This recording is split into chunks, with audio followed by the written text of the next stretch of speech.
Hi guys, welcome back. Today we are making my mom's lo turnip cake. It's a steamed cake made with daikon, which we call lo in Chinese. Now some of you may know that daikon is a type of radish, so technically this dish should be called radish cake in English. However, lo has been translated as turnip cake for years and years now, and that's the name you'll likely see when you visit restaurants. Lo is often flavored with ingredients that pack an umami punch, like dried shrimp, dried scallops, and Chinese sausage. What I like about my mom's lo is that it's soft on the inside, and that's because the batter is made with equal parts rice flour and cornstarch. It's delicious straight out the pan, or you can pan fry the sides like they do at dim sum restaurants. Without further ado, let's get to it. The first thing we need to do is soak some dried shrimp and dried scallops in water overnight to soften them. My mom loves using these ingredients to add umami flavor in her lo. Drain the shrimp and chop them into small pieces. Then shred the scallops apart with your fingers. Because dried scallops are dense, you need to soak them for hours before they can be shredded apart like this. Next, chop some Chinese sausage, lapchung, into smaller pieces. We're also going to add some of my mom's homemade Chinese cured pork, lapyok. Trim off any thick pieces of fat before slicing the meat into pieces. If you don't have any Chinese cured pork, you can also use more Chinese sausage. To bring out the flavor of these ingredients, we're going to give them a quick sauté in the frying pan. Start cooking some diced shallots in oil for about 2 minutes until they start to soften. Then add the dried shrimp, sausage, and cured pork. Let that cook for about a minute. Add the shredded scallops and let that cook for another minute. Season with a bit of salt and oyster sauce. Transfer all of these flavoring bits to a bowl. Let's move on to the lo. There are many varieties of white radish commonly used in Asian cuisine. In general, my mom prefers using this long and thick variety, which we call lo in Cantonese.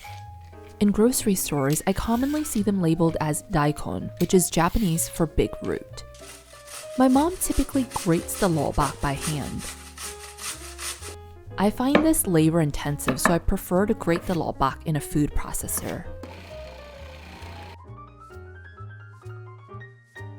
Transfer the grated lo into a bowl and set it aside. For the batter, I'm whisking together equal parts rice flour and cornstarch. Make sure you use rice flour and not glutinous rice flour or mochiko. Those flours won't work with this recipe because they'll make the cake too chewy. Mix in some water. The batter will feel very stiff in the beginning, but once you stir it for a few minutes, the batter will loosen. Set the batter aside. Now we need to start cooking the lo. Fry several cloves of garlic in some oil. This will infuse the lo with more flavor. Then add the shredded lo to the wok.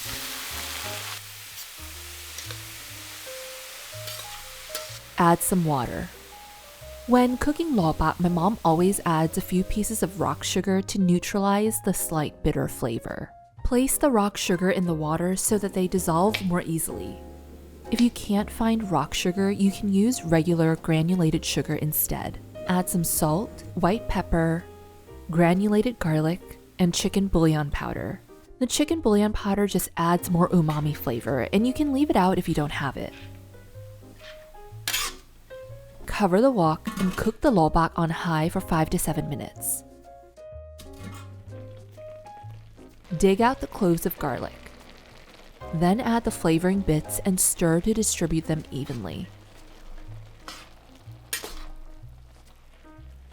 Reduce the heat to low and add the batter to the wok.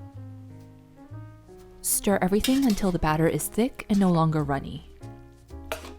This shouldn't take more than 1 or 2 minutes because there's a lot of cornstarch in this batter. Grease a 9-inch cake pan with oil. You can also use a square pan or any other type of pan that will fit inside your wok. Transfer everything to the pan and smooth out the top. I like using a flexible silicone spatula for this.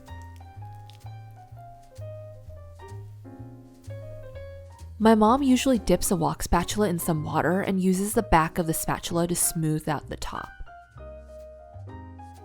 Place a steaming rack into a wok and fill it with water until it almost reaches the top of the rack.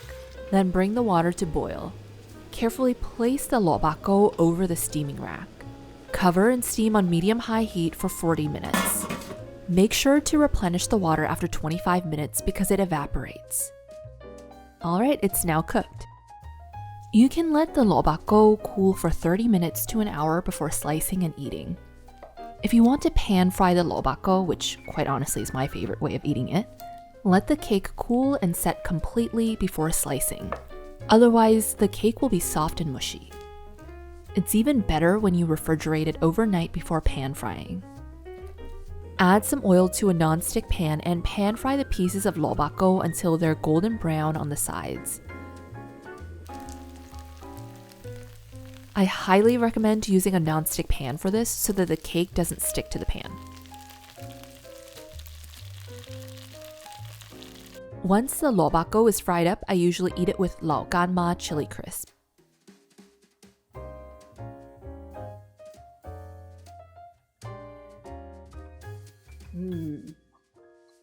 I love this turnip cake so much. I can really tell how the sugar and the white pepper helps to flavor the daikon.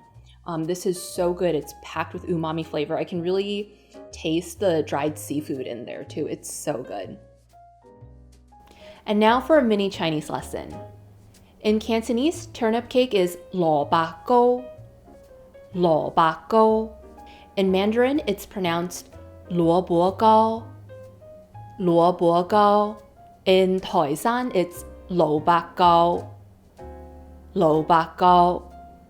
Now I want to note that there are a lot of different regional variations of Toisan, and the pronunciation lo ba gao is from where my family is from, Soipo. Alright, that's it guys. You can find the full recipe on my blog, which I link to in the description. Don't forget to like this video and subscribe to my channel. Until next time, bye guys!